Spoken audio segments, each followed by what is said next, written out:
recyclage de Beaune a été construite en 1998 par un industriel allemand. Elle a été rachetée en 2015 par Plastipack, groupe américain spécialisé dans la fabrication d'emballages en plastique. Il s'agit d'une usine pionnière dans le recyclage en boucle fermée. Une bouteille collectée en France peut redevenir une bouteille de très haute qualité. 135 salariés font fonctionner cette usine qui tourne 24 heures sur 24, 7 jours sur 7 depuis 1998. La législation européenne, qui autorise à faire un contenant alimentaire avec du plastique recyclé, est assez récente. Elle date de 2008. Les emballages que nous avons mis au bac de tri sont séparés par matière et par couleur dans un centre de tri. Les pales, ces gros cubes qui arrivent ici, contiennent uniquement des bouteilles transparentes claires. La matière plastique qu'on recycle ici est le PET, c'est-à-dire le polytéréphtalate d'éthylène. Malheureusement, en France, seulement 58% des bouteilles en plastique sont triées dans les bacs de tri. Et cette usine manque de matière à recycler. On importe donc environ 10% des bouteilles de Belgique et d'Allemagne pour compléter.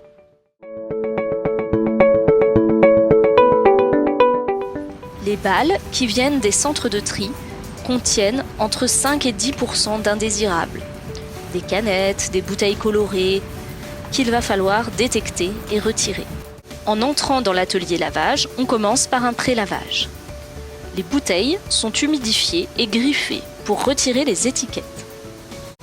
Les bouteilles sont ainsi plus faciles à trier pour les machines de tri optique.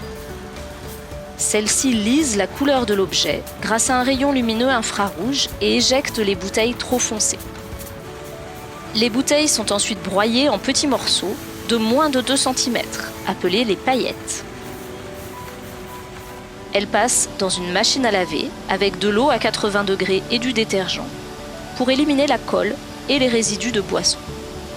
Les paillettes lavées vont ensuite dans un bassin rempli d'eau. Les paillettes de bouteilles, qui sont en PET, coulent au fond du bassin. Elles sont plus lourdes que l'eau. Alors que les paillettes de bouchons et d'étiquettes, qui sont dans un autre matériau plastique, le PEHD et le PEBD, flottent à la surface. Avec ces bouchons, comme avec nos bouteilles de lait ou de lessive que nous avons triées et qui sont fabriquées dans le même matériau, on fabrique des arrosoirs, des sièges auto, des bacs à fleurs ou même des conteneurs à poubelles.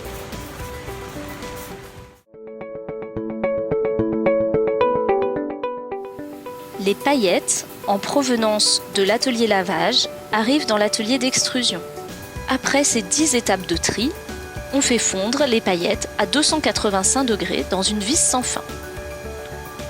La matière ressort sous forme de filaments liquides qui ressemblent à des spaghettis, qu'on va refroidir avec de l'eau pour les rendre solides. Les filaments passent dans un couteau rotatif qui les coupe en petits morceaux de quelques millimètres, les granulés. Attention, ces granulés ne sont pas encore aptes au contact alimentaire. On va donc les purifier. À la sortie, ils sont aptes au contact alimentaire. De nombreuses analyses sont réalisées en laboratoire pour s'en assurer. Les granulés passent alors dans les silos de stockage. Ensuite, les granulés partent en camion-citerne pour être transformés en préforme, puis en bouteille.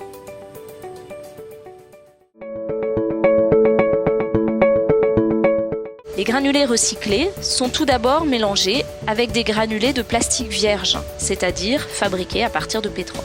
Chaque industriel décide de la proportion de matière recyclée dans ses bouteilles, entre 0 et 100%. Les granulés mélangés passent ensuite dans une vis sans fin.